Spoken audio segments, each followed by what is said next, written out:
Wow. So people are loco.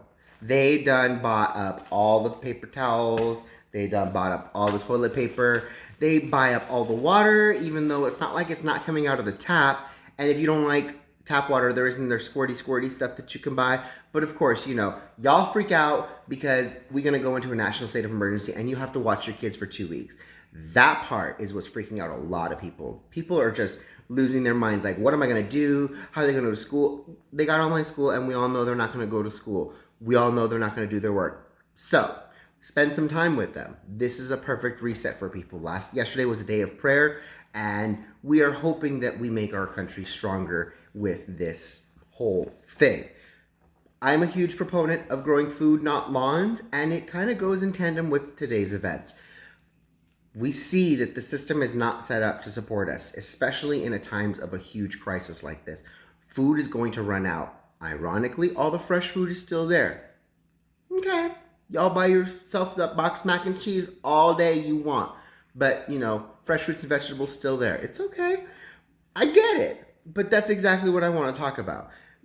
All these drivers, we've had to lift regulations so these drivers can get you your mac and cheese and your toilet paper and your tissue paper, and it's great. It's honestly, it's allowing the drivers the flexibility that they had before the regulations were put in place that basically stifled them.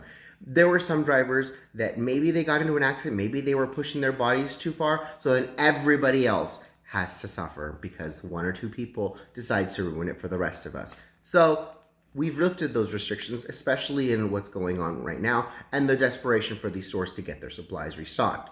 Totally cool. Me, I'm going to advocate what I love to advocate, which is growing food, not lawns.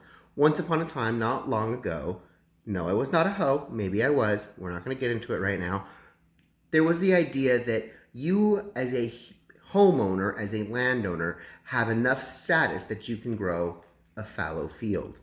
Welcome to growing a lawn. The idea of growing a lawn is a status symbol.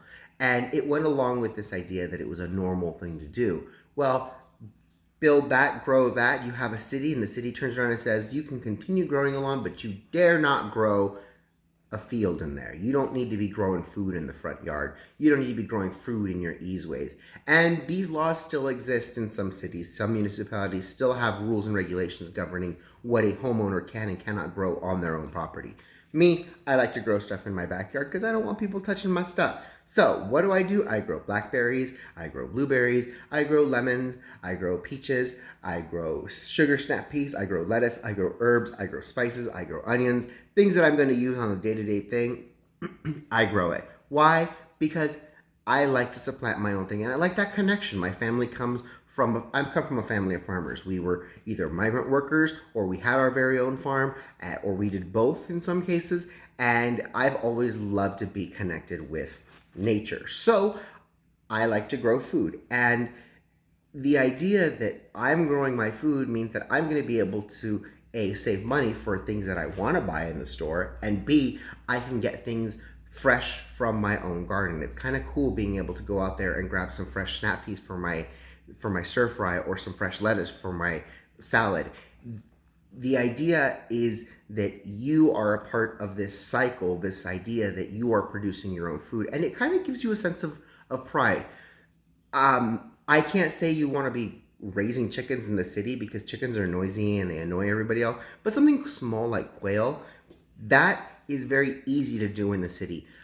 If you don't have a huge space, or you don't have a lawn, a balcony. There are some plants that do like shade, some things that do like the cooler weather, so you can grow food all year round, especially living in an area like California. There's Southern California, you can pretty much grow anything, anywhere, anytime, because we have such wonderful weather. I am encouraging you guys to use these next 2 weeks to, make yourself a little box full of seeds, grow things, get connected. Because when we're disconnected from where our food comes from, I believe that we're disconnected from part of ourselves.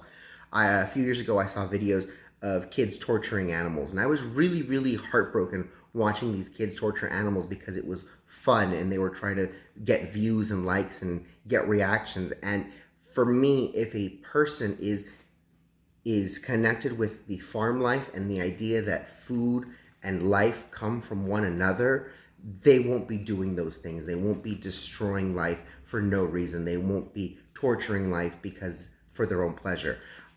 Your kids are your gateway to the future. They are going to be better than us. Hopefully, we just have to teach them. Take these next 2 weeks and engage with your kids. Don't stick them on an app. Don't stick them on a TV. Teach them. Get out there. The soil is soft right now. Turn it over. Put something in the ground, and in 2 weeks, you're going to either be enjoying it or watching it grow, and you're going to be like, wow, this is something really cool. And because spring is coming, things are going to bloom, and you're going to go, wow, we did this in 4 weeks and 5 weeks, and before you know it, you guys are going to want to keep doing it because you're going to be enjoying the time that you guys have with one another.